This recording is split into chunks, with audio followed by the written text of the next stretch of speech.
రోమీయులకు రాసిన పత్రిక 12వ అధ్యాయము 21వ లేఖనాన్ని మనం చదువుకుందాం. కీడు వలన జయింపబడక మేలు చేత కీడును జయించుము. హల్లెలూయా, హల్లెలూయా. దేవాతి దేవునికి మహిమ కలుగును గాక. దేని చేత అసలు కీడును జయించగలం? ఆలోచించండి. దేని చేత జయించగలం? మంచి చేతనే, మంచి చేతనే జయించగలం. అదే మేలు. దేవుడు చేసిన మేలు కూడా అదేనమ్మా ప్రతి మనిషికి. చూడండి, ఈ లోకంలో మనమందరం అనుకుంటుంటాం, ఎప్పుడైనా మేలు పొందొచ్చు, కీడు వలన పొందొచ్చు అనుకోవడం మాత్రము అది అవివేకము. కీడు వలన మేలును ఎవ్వడూ జయించలేడు. అయితే మేలు చేసి కీడును జయించగలవు. ఆలోచించండి ఒకసారి. అసలు ఏంటి మేలు చేయడంలో ఉన్న ఆనందము కీడు చేస్తే కలుగదు. ఇది కూడా గుర్తుపెట్టుకోవాలి. నువ్వు కీడు చేసిన మరుక్షణం నుంచి ఆత్మక్షోభతో చచ్చిపోతావు. అవును, నేను కీడు చేసి మేలును సాధించగలను అనుకున్న ఏ ఒక్కడు కూడా ప్రశాంతంగా బ్రతకలేడు ఈ లోకంలో. ప్రశాంతంగా జీవించలేడు ఈ లోకంలో. ప్రశాంతంగా కుటుంబంను కట్టుకోలేడు ఈ లోకంలో. అందుకే ప్రభువు స్పష్టంగానే మాట్లాడుతున్నాడు, కీడు చేత ఎన్నడూ కూడా నీవు మేలును జయింపలేవు. అయితే మేలు చేసి కీడును జయించగలవు. అందుకే నువ్వు మేలు చేస్తున్నావా, కీడు చేస్తున్నావా అని ప్రభువైన యేసుక్రీస్తు వారు క్షుణ్ణంగా పరిశీలిస్తాడంట. నీ ప్రవర్తనను క్షుణ్ణంగా చూస్తూ ఉంటాడంట. దృష్టించుచుంటాడు అంటాడు ఒక సందర్భంలో. చూడండి, అది కూడా కీర్తనల గ్రంథంలో 2వ అధ్యాయము 7వ లేఖనం. ఆయన కీర్తన 2వ కీర్తన 2వ అధ్యాయం 7వ లేఖనం. కట్టడను నేను వివరించదను, యెహోవా నాకు ఇలాగు సెలవిచ్చెను. యెహోవా నాకు ఇలాగు సెలవిచ్చెను, నీవు నా కుమారుడవు, నీవు నా కుమారుడవు, నేడు నిన్ను కనియున్నాను, నేడు నేను నిన్ను కనియున్నాను. హల్లెలూయా, హల్లెలూయా. దేవాతి దేవునికి మహిమ కలుగును గాక. నీవు నా కుమారుడవు, నువ్వు నా కుమార్తెవు. అయితే నిన్ను నేడు నేను కనియున్నాను అనే చూస్తున్నాను. నిజముగా నీవు నా కుమారుడు, నా కుమార్తెలే. ప్రతి విశ్వాసి కూడా, అంటే దేవుని యొక్క రక్తము చేత కడగబడిన ప్రతి బాప్తిసం పొందిన ప్రతి ఒక్కరూ కూడా అంట, రక్షణలోనికి వచ్చిన ప్రతి ఒక్కరు కూడా ప్రభువు యొక్క కుమారులు, కుమార్తెలే. అయితే వీరి యొక్క ప్రవర్తనను నేను ఆనాటి నుండే కాదు, ఈనాటి నుండి కూడా చూస్తానే ఉన్నా. నువ్వు బాప్తిసము పొందిన, రక్షణ భాగ్యం పొందిన మరుక్షణము నుండి నీ ప్రవర్తనను నేను చూస్తూనే ఉన్నాను. ఎన్నడూ నేను విడిచిపెట్టలా. అయితే నీవు మేలు చేస్తున్నావో కీడు చేస్తున్నావో కూడా నేను చూస్తున్నా. నువ్వు మేలుతో ఈ లోకములో మంచి కార్యములు చేస్తున్నావా, కీడుతో చెడు కార్యాలు చేస్తున్నావో నాకు తెలుసు, నేను చూస్తున్నాను. మరి ఎట్టి కార్యాలు మనం చేస్తున్నామో దానిని కూడా ప్రభు అంటాడు, నిన్ను నువ్వు ఆత్మ పరిశీలన చేసుకో. మంచి చేస్తున్నావో చెడు చేస్తున్నావో నిన్ను నువ్వే ఆత్మ పరిశీలన చేసుకో. ఒకరు చేయాల్సిన అవసరం లే. వాక్యము నీకు వినిపిస్తూ ఉంది, వాక్యము నీకు కనబడుతూ ఉంది. ప్రభువైన యేసుక్రీస్తు వారు మీతో మాట్లాడుతూ ఉన్నాడు. మాట్లాడుతున్నటువంటి ఆయన మాటలను బట్టి వివేక హృదయము కలిగి నిన్ను నువ్వు ఆత్మ పరిశీలన చేసుకొని నీ ప్రవర్తనను మార్చుకోగలిగినట్లయితే అట్టి ప్రవర్తనను కూడా నేను చూస్తున్నా, అట్టి ప్రవర్తనను కూడా నేను చూస్తూ ఉన్నాను. అయితే నువ్వు ఎలా ఉంటావో ఎలా ఉండబోతున్నావో కూడా నాకు తెలుసు. అయితే అందుకే ఆయన అంటాడు అపోస్తల కార్యంలో అపోస్తల కార్యములు 13వ అధ్యాయము 33వ లేఖనాన్ని ఒకసారి చూడమ్మా. అక్కడ కూడా ఏం చెప్తున్నాడు ఆయన? దేవుడు యేసును లేపి పితరులకు చేసిన వాగ్దానమును మన పిల్లలకు నెరవేర్చి ఉన్నాడని నేనును మీకు సువార్త ప్రకటించుచున్నాను. అలాగే నీవు నా కుమారుడవు, నేడు నేను నిన్ను కనియున్నాను. నీవు నీ పితరుల నాటి నుండి కూడా నీ కార్యములన్నీ కూడా మేము చూస్తూ ఉన్నాం. అయితే నాడు మీ పితరులు చేసినటువంటి కార్యములు ఎలాంటివంటే, ఒక చెడును పోగొట్టాలంటే ఇంకొక చెడు చేసేవాళ్ళు. బాగా ఆలోచించాలి. ఒక పాపమును పరిహరించడానికి ఇంకొక పాపాన్ని చేసేవాళ్ళు. బాగా ఆలోచించాలి మీరు. ఒక పాపాన్ని తీసేయాలి, మనం చేసిన పాపాన్ని పరిహరించుకోవాలంటే ఇంకొక మేకనో, ఏ గొర్రెనో, ఏ గువ్వల జంటనో బలి ఇవ్వాలి. మరి ఇంకొక పాపము. బాగా ఆలోచించండి. పాపం చేసాం, మన పాపాన్ని పరిహరించుకోవడానికి ఇంకొక జంతు బలులు, పక్షుల బలులు అర్పించి ఇంకొక పాపాన్ని చేసుకునేవాళ్ళం. ఈ పాపం పోయిందంటే వెనకాల ఇంకొక పాపము ఉందా లేదా? ఉంది. బాగా ఆలోచించాలి. మరి పాపానికి మరొక పాపం చేసేవాళ్ళం. అంతేకాదు, బాగా ఆలోచించండి. ఎవరైనా ఇద్దరు తప్పులు చేస్తే ఒకడిని శిక్షిస్తే అదేవిధంగా వాడిని కూడా శిక్షించాలి. వాడిని చంపేయాలి, వీడిని చంపేయాలి తప్పు చేస్తే. ఇప్పుడేమైనాయి? ఒకడు చంపామనుకుంటే ఇంకొకటి చెప్తే ఇంకో 2 పాపాలు ఆడేరి, 2 పాపాలు మూట కట్టారు. కానీ ఇలాంటి వంశపారంపర్యమైనటువంటి మీ క్రియలను, ఆచారములను పక్కన పెట్టి, అయితే ప్రభుని యేసుక్రీస్తు వారు ఈ లోకానికి వచ్చారు. వీటన్నిటినీ పరిహరించడానికి ప్రభువు మంచి దేవుడై ఈ లోకమునకు మంచి చేయడానికి వచ్చాడు. అంటే పాత పాపములన్నిటినీ, అంటే ఆ కీడంతటిని తొలగించడానికి ప్రభుని యేసుక్రీస్తు వారు మంచి క్రియల ద్వారా ఈ లోకానికి వచ్చాడు. హల్లెలూయా, హల్లెలూయా. దేవాతి దేవునికి మహిమ కలుగునుగాక. అంటే మంచి క్రియలను జరిగించడానికి ప్రభువులు వారు ఈ లోకంలోకి వచ్చాడు. మరి వచ్చినటువంటి ఆ దేవుని యొక్క మాటలను వినడానికి, ఆ మంచి దేవుని దగ్గరికి మన పాపములు పరిహరించుకొని పాత రోత జీవితాలన్నీ కడిగేసుకొని ప్రభుని యేసుక్రీస్తులో నేను మంచిగా బ్రతకాలి, ఇప్పటి వరకు నేను కీడు చేసి మేలును పొందాలనుకున్నా, కానీ వీలు కాల. ఇప్పుడు మంచి దేవుడైన ప్రభుని యేసుక్రీస్తు యొక్క రక్తంలో కడగబడినటువంటి నేను మంచిగా మారిపోవాలి. నేను మంచిగా మారి నేను మేలు చేయడం వలన కీడును జయించగలను.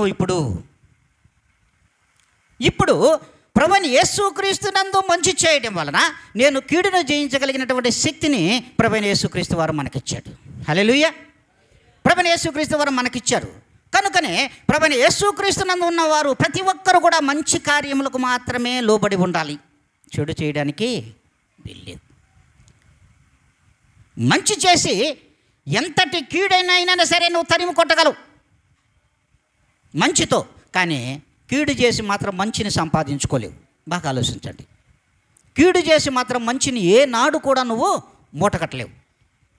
కానీ కీడుని చేసి కీడునే మూటకడతావు, కీడుని చేసి కీడే మూట కడతావు. మంచిని చేయించాలంటే నీ వల్లే కాదు.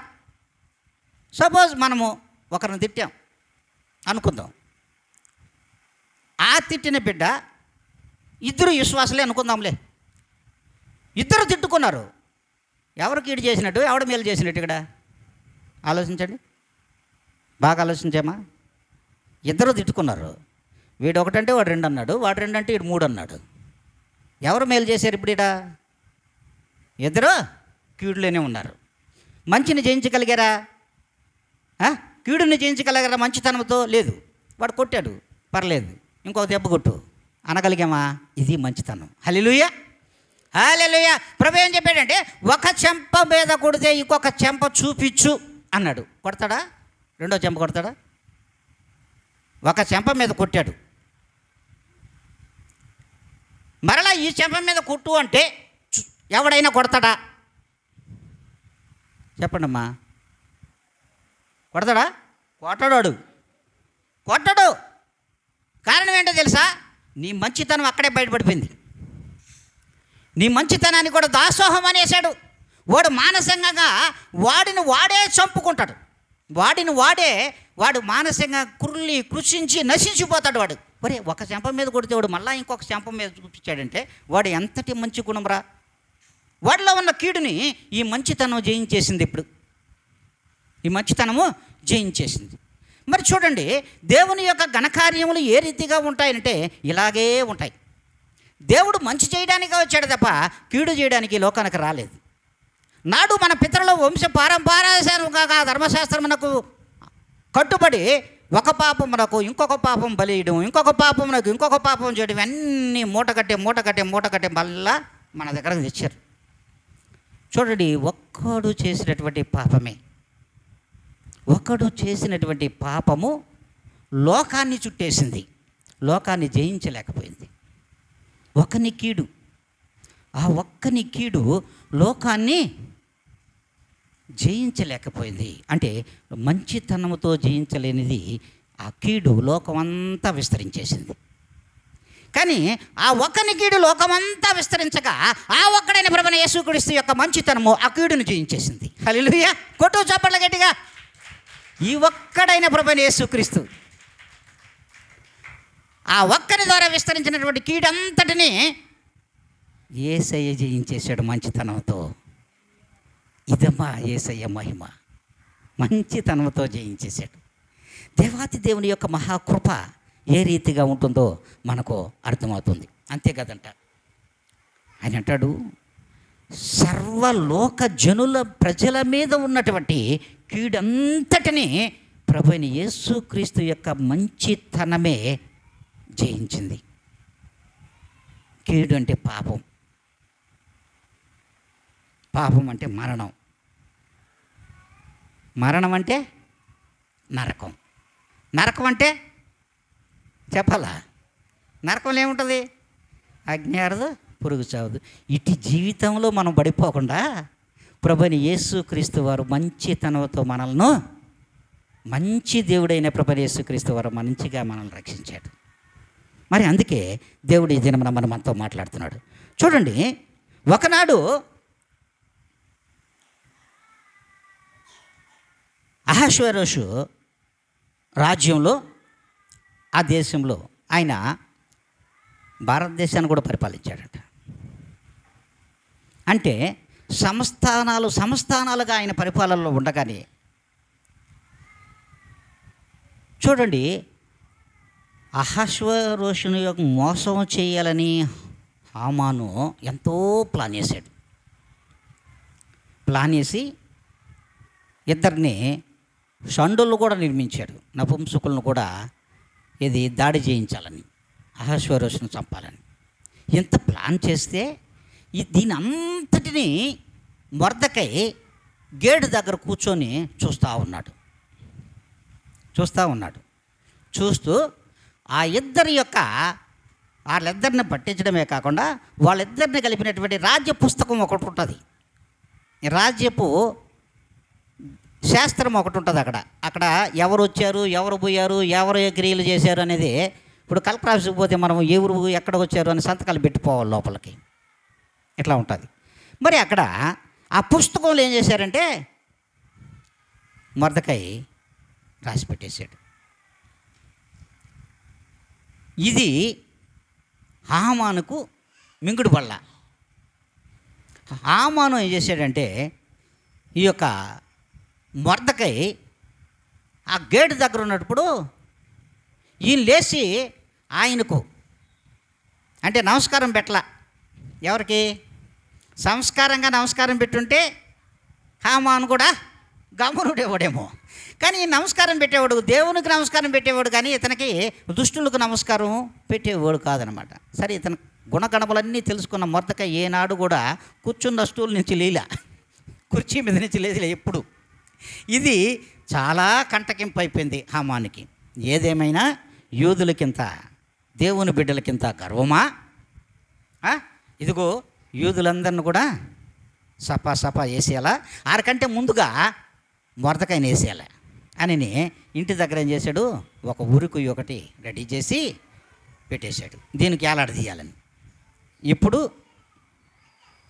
ఎస్తేరు రాణికి విషయం అంతా తెలిసి రాజుని హామాను ఇద్దరి భోజనానికి పిలిచి వాళ్ళకి విందు ఇచ్చి మరుసటి రోజు కూడా పెట్టింది.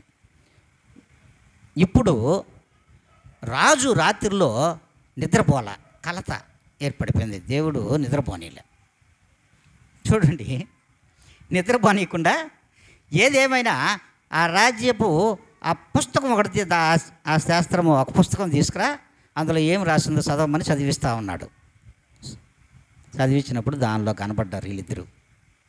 ఇద్దరు పేర్లు దానిలో లిఖింపబడి ఉన్నాయి, బిక్తాను తెరస్సు. వీరిద్దరు నపుంసకులు రాజును సంహరించడానికి ప్రయత్నం చేసిన వారు అని మొర్దెకై దాన్ని రాసి పెట్టేశాడు. ఇప్పుడు మొర్దెకైకి బహుమానం ఇవ్వాలా వద్దా? ఇవ్వాలి. ఇప్పుడు మంచి చేశాడు కదా, సరే బహుమానం ఇవ్వాలి. బహుమానాన్ని అట్టపెట్టి ఈయనకు ఉరిశిక్ష చేయాలనే ప్లాను హామాను రెడీ చేశాడు. ఉరుకొయ్యి అన్నీ రెడీ చేశాడు. సరే భోజనానికి పోయారు. అవును, మొర్దెకై చేసినటువంటి ఘనకార్యమును బట్టి ఏమి ఇవ్వాలనేది చెప్పకుండానే ఒక రాజుకు మంచి చేసిన వాడికి ఏం చేయాలా అని హామాను అడిగాడు. హామాను ఏం చెప్పాడు తెలుసా? రాజు రథం మీద ఎక్కించాలి, ఆయన ఏలుకు ఉంగరం దొడకాలి, ఆయన ఘనంగా ఊరేగించాలి, కిరీటం పెట్టాలి, మంత్రి పదవి ఇవ్వాలి అని ఇవన్నీ చెప్పేశాడు. అంటే ఆయన్ని ఎంత ప్రత్యేకించి ఆయన్ని ఘనపరచాలో చెప్పాడు. ఓహో, ఇదంతా నాకే కదా అనుకున్నాడు ఈయన. ఎవరు? హామాను. నేనే కదా మంచి చేసేది, రాజుకి ఇంకెవరు చేయడం లేదు కదా. అంటే ఈయన కీడు చేసి కూడా మంచిని పొందుకోవాలని ఆలోచిస్తూ ఉన్నాడు. బాగా ఆలోచించండి. ఈయన రాజు కీడు చేస్తూ ఉన్నాడు, కానీ మంచిని జయించాలనే ఆలోచన తపన కలిగి ఉన్నాడు కీడుతోడు. కానీ ఇక్కడేం జరిగింది? మొర్దెకై మంచి చేశాడు, మంచి ద్వారా కీడును జయించబోతున్నాడు. బాగా ఆలోచించాలి మీరు. ఇప్పుడు హామాను అన్నీ చెప్పిన తర్వాత ఇదంతా చేసింది మొర్దెకై కాబట్టి మొర్దెకైని మనము సంస్థానాల మీద మంత్రిగా నియమించబోతున్నాం అని చెప్పేసి డిసైడ్ చేసి దీని అంతటికి కారణము హామాను అని తెలుసుకొని ఇతన్ని ఉరి తీయించండి. ఎవరిని? ఉరికొయ్యికి వేలాడది అన్నాడు. చూడండి, ఏ కీడుతో మంచితనంగా బ్రతుకుతున్నటువంటి, మంచిగా బ్రతుకుతున్నటువంటి మొర్దెకైని జయించాలని ఎంతో ఆలోచన కలిగి ఉన్నాడు. కానీ ఆ మంచితనంతో కీడును జయించి ఆ కీడుకు పాతరేసినటువంటి దేవుణ్ణి మనం చూస్తున్నాం ఇక్కడ. ఆ కీడుకు పాతర వేసేసాడు అంతే. చూడండి, దేవుని యొక్క గొప్ప కార్యాలు ఎలా ఉన్నాయో చూడండి. మరి దేవాతి దేవుని యొక్క గొప్ప కార్యములు మనం చూస్తూ ఉన్నాం, వింటున్నాం. కానీ ఏనాడు కూడా అందుకు మనము తలయొగ్గి మన యొక్క ప్రవర్తనను కూడా సరి చేసుకోలేని స్థితిలోకి మనము ఒక్కొక్కసారి జారిపోతున్నాం. అందుకే దేవుడు ఇది మనందరితో మాట్లాడుతూ ఉన్నాడు. చూడండి, అపోస్తుల కార్యములు 13వ అధ్యాయము 36-37 లేఖనములమా. దావీదు దేవుని సంకల్పము చొప్పున తన తరము వారికి సేవ చేసి నిద్రించి తన పితరుల యొద్దకు చేర్చబడి కుళ్ళిపోయిన గాని దేవుడు లేపినవాడు కుళ్ళు పట్టలేదు. చూడండి, దావీదు తన రాజ్యములు ప్రతి ఒక్కరికి మంచే చేశాడు. కీడును సంహరించి మంచిని నిలబెట్టాడు, మంచి పరిపాలన అందించాడు, అందరికీ మేలే చేశాడు. అందరికీ మేలే చేశాడు. కనుక ఆ మేలు చేసినటువంటి ఆ దావీదుడు చూడండి, పితరులతో పాటుగా నిద్రించిన ఆయన శరీరము కుళ్ళి పట్టినా మరలా తిరిగి ఆయన లేపాడు. ఎందుకంటే ప్రభు యొక్క హృదయానుసారుడు, అతను పరిశుద్ధుడయ్యాడు. కనుకనే ఆ పరిశుద్ధుడు ప్రభువైన యేసుక్రీస్తు వారు లేపాడు. అంతేకాకుండా ఈ ప్రభువైన యేసుక్రీస్తు వారు కూడా పరిశుద్ధుడే. కనుకనే ఈయన కూడా 3వ దినమున కుళ్ళు పట్టకుండా లేచాడు. మరి నువ్వును నేనును మనమును కుళ్ళు పట్టకుండా ప్రభు యొక్క సన్నిధికి చేరాలంటే, పరలోక రాజ్యంలోకి చేరాలంటే ఏం చేయాలా? కీడే చేయాలా? హల్లెలూయా, హల్లెలూయా. ఏం చేయాలా? ఏం చేయాలా? చెప్పాలి, మీరు చెప్పాలా? కీడే చేయాలి, అంతేనా?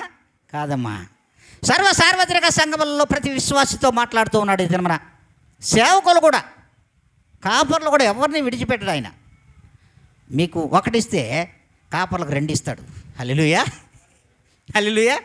మీకు ఒక కొరడ దెబ్బ, సేవకుడికి డబుల్ ధమాకా. హల్లెలూయా, డబుల్ ధమాకా.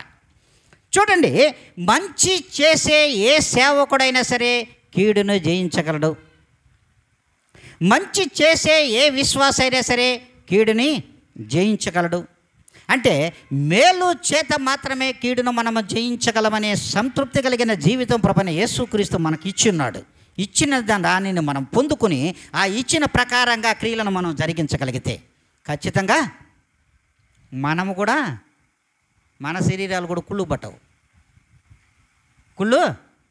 కుళ్ళు పట్టవు. అందుకే ప్రభువైన యేసుక్రీస్తు వారు ఒక సందర్భంలో చెప్తాడు.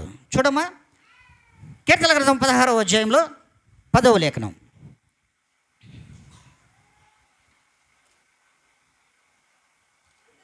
ఎందుకనగా నీవు నా ఆత్మను పాతాళములో విడిచిపెట్టవు, నీ పరిశుద్ధిని ఈ పరిశుద్ధిని కుళ్ళు పట్టనీయవు. చాలా. మరి ఇలా ఉన్నామా? ఇలా మనం ఉన్నామా? ఉంటే ఖచ్చితంగా మనము కీడును జయించగలిగిన వారే. ప్రతి విశ్వాసి కూడా అంట కీడును జయించగలిగినటువంటి మంచితనము, మేలు మీలో దాగి ఉంది. దాన్ని వెలపడతీయండి, దానిని బయటకు తీయండి. ఆ మేలు, మీలో ఉన్నటువంటి మేలును బయటకు తీయడమే గొప్పతనం, అదే మంచితనం మీలో ఉంది. ప్రతి విశ్వాసిలో మంచితనం ఉంది. ఎందుకంటే ప్రభువైన యేసుక్రీస్తు యొక్క మంచి రక్తంతో కడగబడ్డారు, శ్రేష్టమైన రక్తం చేత. అట్టి కడగబడినటువంటి మనము ప్రభువైన యేసుక్రీస్తు యొక్క మంచి గుణగణములు కలిగిన వారం. కనుకనే మేలు చేయడం తప్ప కీడు ఎరుగని బిడ్డలు విశ్వాసులని దేవుని వాక్యం సెలవిస్తుంది. మేలు చేయడం తప్ప కీడనే మాట వారికి తెలియదు. ఇది విశ్వాసుల యొక్క పరిమాణం. విశ్వాస జీవితంలో ఉన్నటువంటి పరిమాణం ఏంటో తెలుసా? మేలు చేయడమే తప్ప కీడు చేయడం తెలియదమ్మా. అట్టి జీవితాలు ప్రభువైన యేసుక్రీస్తుకు కావాలి. అట్టి జీవితాలు ప్రభువులు పెనవేసుకోవాలి. అట్టి జీవితాలతో దేవునిలో మేలు చేసే వరకు, ఆ దేవుడు చేసిన మేలు కంటే మనం ఏం చేయలేము, కానీ అట్టి మేలు మనం చేయగలిగితే చాలు.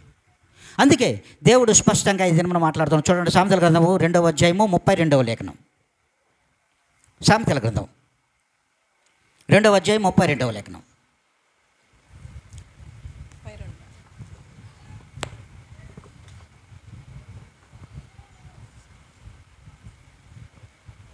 మా సామెతల గ్రంథము 2వ అధ్యాయము 32 లేదా 14వ అధ్యాయము 19వ లేఖనం. సామెతల గ్రంథము 14వ అధ్యాయము 19వ లేఖనం. చెడ్డవారు మంచివారి ఎదుటను భక్తిహీనులు నీతిమంతుల తలుపునొద్దను వంగుదురు. భక్తిహీనులు నీతిమంతుల తలుపునొద్దను వంగుదురు. హల్లెలూయా, హల్లెలూయా. బాగా ఆలోచించాలి. భక్తిహీనులు, మరి చెడ్డవారును, బలహీనులను, వీళ్ళందరూ చెడు కార్యాలే చేస్తారు, కీడే చేస్తారు. వీళ్ళందరూ ఎక్కడ వంగతారో తెలుసా? మంచితనానికి దాసోహం అంటారు ఒకనాడు. హల్లెలూయా. అది అందులో ఉన్నటువంటి అర్థం. ఎవరి తలుపునొద్ద వంగుతారంటే మంచివారి యొక్క తలుపునొద్ద, మేలు చేసే వారి తలుపునొద్ద దాసోహం అంటారు. వంగడం అంటే దాసోహడం. చూడండి, ప్రభువైన యేసుక్రీస్తు వారు చేసినటువంటి మేలులను బట్టి, ఆయన చేసిన మంచి కార్యములను బట్టి, ఆయన చేసినటువంటి ఘనకార్యములను బట్టి ఈ దినమున సర్వలోకమే ప్రభువుకు దాసోహం అంటా ఉంది. సర్వలోకమే దాసోహం అంటుంది. లోకమంతా కీడుంది, అయినా ప్రభువైన యేసుక్రీస్తు యొక్క మంచితనం వలన కీడంతా పాతరేయబడి మంచితనమే గెలిచింది తప్ప చెడు గెలవలేదు ఈనాడు. అందుకే ప్రభువుల వారే స్పష్టంగా మనతో మాట్లాడుతున్నటువంటి మాటే. చూడండి, సామెతల గ్రంథము 25వ అధ్యాయము 21, 22 లేఖనాలను. దుఃఖ చిత్తునికి పాటలు వినిపించువాడు, అమ్మా దుఃఖ చిత్తునికి పాటలు వినిపించువాడు చలిదినమున పై బట్ట తీసివేయు వానితోను సురేకారం మీద చిరక పోయు వానితోను సమానుడు. నీ పగవాడు ఆకలిగొనిన ఎడల వానికి భోజనం పెట్టుము, దప్పిగొనిన ఎడల వానికి దాహమేమో. అట్లు చేయుట చేత వాని తల మీద నిప్పులు కుప్పగా పోయేదు. హల్లెలూయా, దేవునికి మహిమ కలుగును గాక. చూడండి, ప్రభువుల వారు ఈ దినమున మనతో మాట్లాడుతున్నాడు. పగవాడు ఆకలి కొనిన ఎడల వానికి భోజనం పెట్టుము, దప్పి కొనిన ఎడల వానికి దాహమేమో. అట్లు చేయుట చేత వాని తల మీద నిప్పులు కుప్పగా పోయిదువు, యెహోవా అందుకు నీకు ప్రతిఫలమిచ్చును. హల్లెలూయా, హల్లెలూయా. ఇదే జయించడం. అర్థమైంది? ఏమన్నా అర్థమవుతుందా? నీ పగవాడే, వాడిని పిలిచి అన్నం పెట్టావు. నీ పగవాడే, నీ పొరుగువాడే పిలిచావు, వాళ్ళకి నీళ్ళు ఇచ్చావు. ఇప్పుడు వాడి పరిస్థితి ఏంది? నెత్తిని పెట్టినట్టు నెత్తిని పెడితే ఎట్టుంటుంది? కాలుతూ ఉంటుంది, మండుతూ ఉంటుంది, కన్నీళ్ళు కారిపోతుంటాయి. హల్లెలూయా. మండుతుంటుంది, దించలేడు, కాలుతుంటుంది, దించలేడు. ఎందుకంటే అట్లా వాడి హృదయము ద్రవించిపోయేట నీకు దాసోహం అంటాడంట మంచితనానికి, నీ మంచితనానికి. అరే నన్ను తిట్టాడు, నేను వాడిని తిట్టాను, వాడిని అనేక విధములుగా హింసించినా కూడా నాకు భోజనం పెట్టాడు, నీళ్ళు ఇచ్చాడు, నన్ను ఆదరించినటువంటి వాడిగా నేను కీడు చేసేదని కుమిలి ఏడ్చి చస్తాడు వాడు. ఇది జయించడం. మరి ఇట్టి కార్యాలు విశ్వాసంలో జరుగుతున్నాయా? ఆలోచించాలి. మనం ఎక్కడికి వచ్చాము, ఏ మంచి దేవుని దగ్గరకు వచ్చాము, ఏ మంచి జరిగించే దేవుని దగ్గరకు వచ్చాము, ఏ మేలు చేసే దేవుని దగ్గరకు వచ్చాము అనేది కాదు ముఖ్యం. ఏ మేలులకై మనం సాక్ష్యం చెప్తున్నాం. దేవుని దగ్గరకు వచ్చినటువంటి మనము ఏ మేలులు చేస్తే సాక్ష్యాలు చెప్తున్నాం, ఏ మేలు అయితే చేయబోతున్నాం, ఏ మేలు చేస్తున్నావు. నీకు జరిగిన మేలు కాదు, ఎదుటి వారికి నువ్వు చేసే మేలు కావాలి. ఇప్పుడు ఇక్కడ నీకు జరిగిన మేలుతో సాక్ష్యం చెప్పడం కాదు, ఎదుటివానికి నువ్వు మేలు చేసి, వాడు పొరుగువాడైనా సరే వాడికి మేలు చేసి నువ్వు సాక్ష్యం చెప్తే దీనిని దేవుడు కనపరుస్తాడమ్మా. దేవుడు నిన్ను మహిమపరుస్తాడు. అందుకే దేవుని వాక్యం స్పష్టంగా సెలవిస్తుంది. అందుకంట దేవుడు నీకు ప్రతిఫలం ఇస్తాడంట.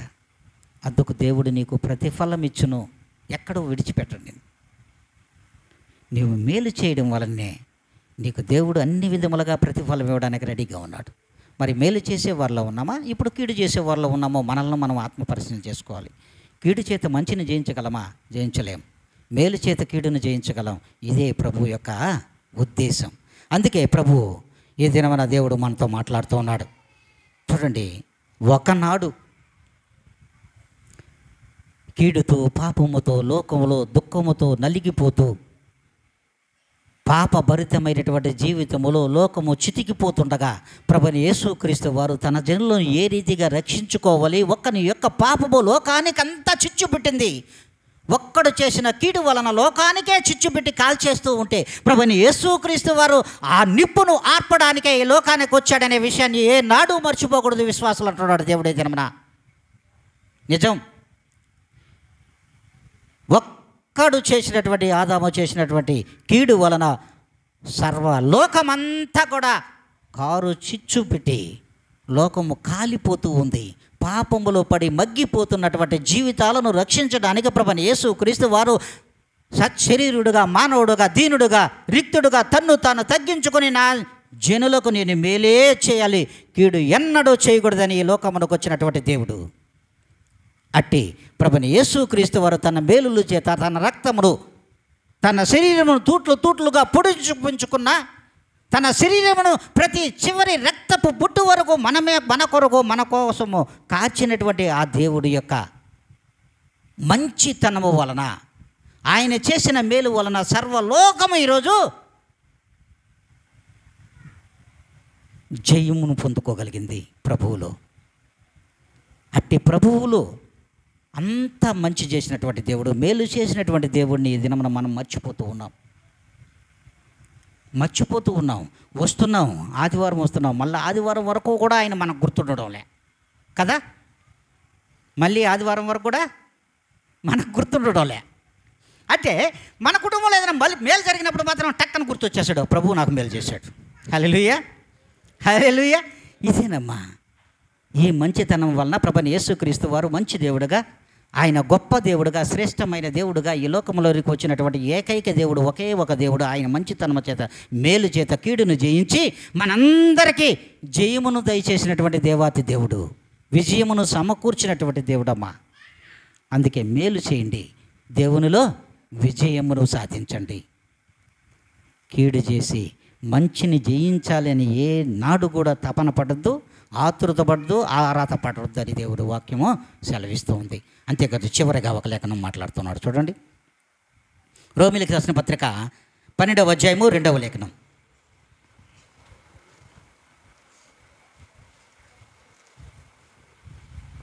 మీరు ఈ లోక మర్యాదను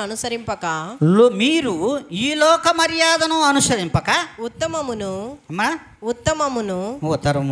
అనుకూలమును సంపూర్ణమైన దేవుని చిత్తమేదో పరీక్షించి తెలుసుకొనున్నట్లు మీ మనసు మారి నూతన మగుట వలన రూపాంతరము పొందుడి. హల్లెలూయా, హల్లెలూయా. దేవాతి దేవునికి మహిమ కలుగును గాక. ఎప్పుడు రూపాంతరం పొందుతాం మనం? మంచి చేయడం వల్లనే. లోక మర్యాదను అనుసరిస్తే నువ్వు మంచి చేయలేవు, కీడే చేస్తావు. లోక మర్యాదను అనుసరింపక ఉత్తమమును అనుకూలమును సంపూర్ణమును అయిన ఉన్న దేవుని చిత్తమేదో పరీక్షించి తెలుసుకున్నట్లు నీ మనసు మారాలి. నువ్వు మనసు మార్చుకొని నూతనపరుచుకోవాలి నీ హృదయాన్ని. దేవుని చిత్తమేదో మొదట తెలుసుకోవాలి. ఏది ఉత్తమము? ప్రభువైన యేసుక్రీస్తు వారు ఉత్తముడు. అంతే కదమ్మా, ప్రభువైన యేసుక్రీస్తు వారు ఉత్తముడు. అనుకూలం ఎవరు? ప్రభువైన యేసుక్రీస్తు వారే. సంపూర్ణమై ఉన్నటువంటి దేవుడు ఎవరు? ప్రభువైన యేసుక్రీస్తు వారే. ఇప్పుడు నీ మనసు మార్చుకోవాలి, నీ యొక్క క్రియలను మార్చుకోవాలి, నీ ప్రవర్తనను కీడు నుండి మార్చుకోవాలి. ఇప్పుడు మేలు చేయడానికి నీవు మరి నూతన పరుచుకోవాలి. నీ హృదయమును నూతన పరుచుకొని ఏ దినమైతే ప్రభువులో నువ్వు చూపిస్తావో అప్పుడు నువ్వు రూపాంతరము పొందుతావు. ప్రభువు రూపాంతరము పొందాడు, గుర్తుందా మీకు? రూపాంతరం పొందాలి. మీరు నూతన పరుచుకోవడం వలన మాత్రమే మీ హృదయములను, మీ మనసులను ఎప్పుడైతే నూతన పరుచుకుంటారో అప్పుడు మీరు రూపాంతరం పొందుతారు. అప్పుడు మాత్రమే మేలు చేయడానికి మీకు నీ మనస్సు అంగీకరిస్తుంది మేలు చేయడానికి. కీడు అనే మాట నీ నోట రాదు, నీ ప్రవర్తనలో కూడా కీడు ఉండదు. అందుకే మేలు చేత మాత్రమే మనము కీడును జయించగలమని ప్రభువైన యేసుక్రీస్తు వారు ఈ దినమున మనతో మాట్లాడుతున్నాడు. అట్టి రూపాంతరం వచ్చిందనే ప్రభువైన యేసుక్రీస్తు వారు దైవ మానవుడుగా ఈ లోకానికి వచ్చి రూపాంతరము చెంది ఆయనే మార్చుకున్నాడు. తన ప్రవర్తన అంతటిని సరి చేసుకుని రూపాంతరం పొంది సరి అయిన మేలు చేయడానికి లోకానికి వచ్చిన ఆ దేవునికి మనము వారసులం కదా. ఆ దేవునికే కదా వారసులం. ప్రభువైన యేసుక్రీస్తు వారికే కదా, మంచి చేసిన దేవుడికే కదా మనం వారసులంగా ఈ దినం మనం ఉన్నాం. మంచి చేసిన ఆ దేవునికి, మేలు చేసిన ఆ దేవునికి వారసులమైనటువంటి మనము కీడు చేయడం సాధ్యమా? ఆలోచించాలి. కీడు చేయడం మంచిదా? కాదు కదా. మరి కీడు ద్వారా దేన్నైనా జయించగలమంటే మేలుని అస్సలే జయించలేవు. అందుకే మేలు ద్వారా కీడును జయించే బిడ్డలుగా మిమ్మలను ప్రభువైన యేసుక్రీస్తు వారు కోరుకుంటున్నాడు. ఈ దినమున ఏ దినం నుండి అయినా సరే మన యొక్క ప్రవర్తన పరిమాణమును కొలమానంగా తీసుకొని మనము మన మనసును నూతన పరుచుకున్నట్లయితే మనమును ప్రభువుకు వలె నూతన రూపాంతరము చెందుతాం. ఇట్టి మేలు చేయటం వల్ల కీడును మీరును మనమును అందరం కూడా ఆ ప్రభువులో జయమును పొందుకోగలమని ప్రభువు వాక్యం సెలవిస్తుండగా ఇట్టి వాక్యం మీ అందరిలో కూడా ఫలించును గాక.